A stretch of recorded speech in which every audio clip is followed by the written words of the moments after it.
Welcome back, brothers and sisters. I am Braden. This is Langley Outdoors Academy, and thank you for stopping by.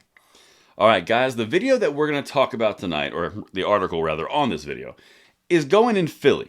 Now, Philly is not in a good place right now. The carjackings are up through the roof, but Americans are taking up guns and taking up their Second Amendment rights like never before. And this is a story of what happens when all the different scenarios, the crime is going up, the politics in the area are making poor decisions. Individuals are making their own decisions for their health and their safety, not relying on someone else. American AF. Just saying. But what this story shows you is the Second Amendment is enabling people to defend themselves and their property. Instead of saying, yeah, he was wearing this and he was wearing that, and I hope I get my car back. It's incredibly important, the distinction there. Now, everything is linked in the article below, and this 60-year-old guy in this video, or in this article, man, this guy's got some huevos. Check this story out. This is crazy town. Let me know what you guys think in the field below. Let's get into it. Man shoots teen who tried to carjack him in Philly, police say.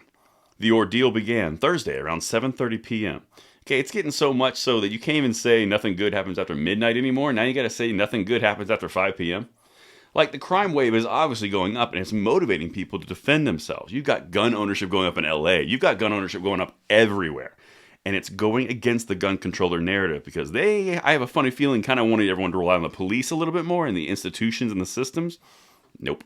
Americans taking it in our own hands. Anyway, only hours after police addressed the spike in carjackings in Philadelphia, a legally armed man turned the tables on an armed teenager who tried to steal his vehicle, leaving the suspect in critical condition following a shootout.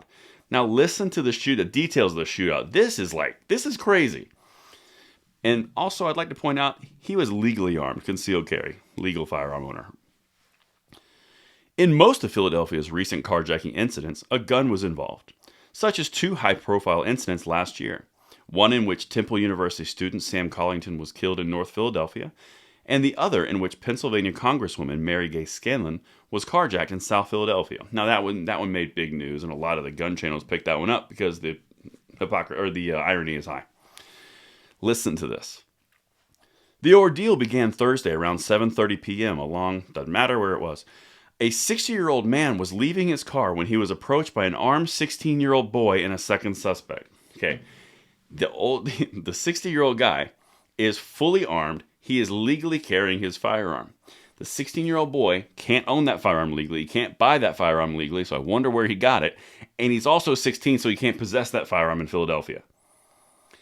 It is good versus evil, legal versus illegal. This is not hard to understand. But look what happened because the 60-year-old man took care of his business. I mean, like, legitimate. The teen pointed his gun at the man and demanded his keys. The man then took out his own weapon, and the two fired a total of 17 shots at each other. This is at point-blank range. 17 shots. The huevos on this guy. The teen boy was shot multiple times and fled the scene inside a Jeep. Remarkably, the 60-year-old man was not struck in the shootout, despite the team aiming towards his face, according to investigators. So this 60-year-old man was not only legally armed and carrying, he gets a gun pointed at his face from a 16-year-old kid while he's getting carjacked, draws his weapon, pops off rounds. They go to 17 total. The kid gets hit. The guy doesn't. And listen to the outcome. Listen to what happens here. He actually has gunshot residue on his face, on his cheek. Philadelphia Police Chief Inspector Scott Small said he is very, very lucky. Okay, to have gun residue and stippling on your face, you got to be pretty close to that gunshot. Okay?